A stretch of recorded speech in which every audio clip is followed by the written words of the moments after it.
terms of communication between the mentors and the mentee. So can you provide an example of a framework that you have crafted for yourself? Yes, thank you. I think one of the things that I want, I think, and also from us, the culture that has shaped me from growing up, and now I've shared with my book as well, and I'll urge other educators and listeners and parents. We need to cultivate in our children critical thinking mindset, because that critical thinking mindset, it enables adaptability. So the framework that I've developed is a critical thinking model that I've also shared in my book as well.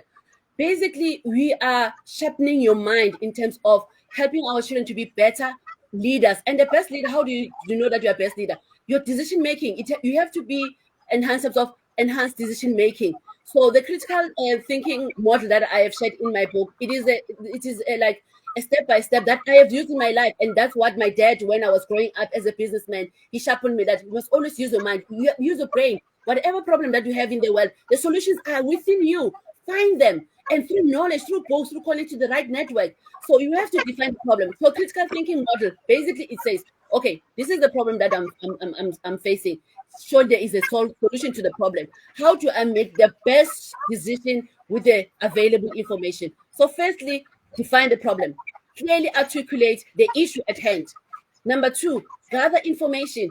Data is one of the most important, because as a leader, you need to make evidence-based decisions, data-driven decisions. That is very, very important, because data, it gives you the insight into the problem, not just hypothetical thinking, but now it's supported by data. So collecting that data is very important. Number three, analyze. When you analyze that data, you minimize assumptions, because sometimes as a leader, there's lots of assumptions out there, but you cannot make as a leader an influential leader to make decisions on the basis of assumptions. So when you gather data, you have to analyze that data. What are the beliefs, underlying beliefs, assumptions, and what are the real facts and evidence? And then the first step that I've shared is say, identify the alternatives. Have a team. Then you Mhm. brainstorm.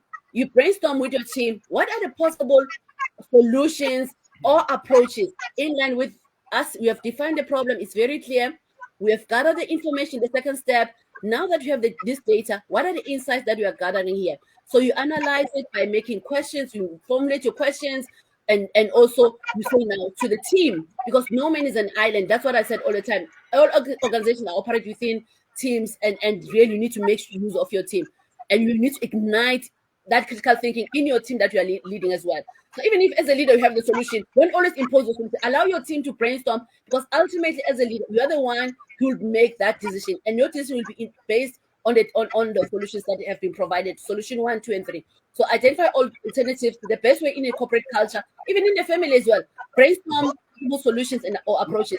And then the fourth one, now as a leader, you say, okay, now that I have all the information, I have all these options. You evaluate your options. You assess what are the pros and cons of each alternative, because ultimately, whatever decision you make, there is a consequence that will come with it.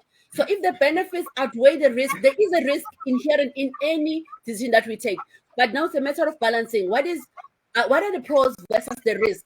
So basically, as a leader, we take the decisions that has more opportunities and process for success with minimized risk. So that's where you evaluate your options. Option one, I see this, but what are the risks? The risk is higher. No, that's not the one. Option two, I see it, but the risk is at maybe a lower level. So then I can take the middle solution, because I'm also as a leader, you have to weigh the risk as well with every decision that we take. And then the last one, then make that decision. Step stage six, make a decision. Choose the best solution based on data analysis, evidence, research, and ultimately you have to follow your instinct, because internally you know what is the final decision into that. And then once you have taken that decision, you allow it, you communicate that decision. And then lastly, you observe after you've taken the decision. So, okay, you reflect on the outcome. Have I made a decision, the right decision?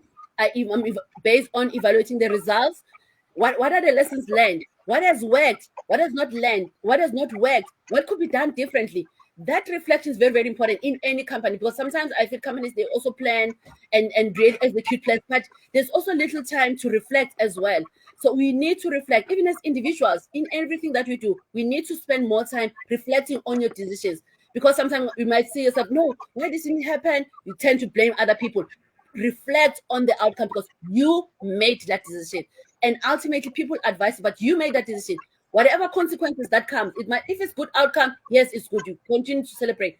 If it's not so much a good outcome, out of all this critical thinking theory and the stages that you have employed, if it wasn't a good outcome, reflect. What has worked?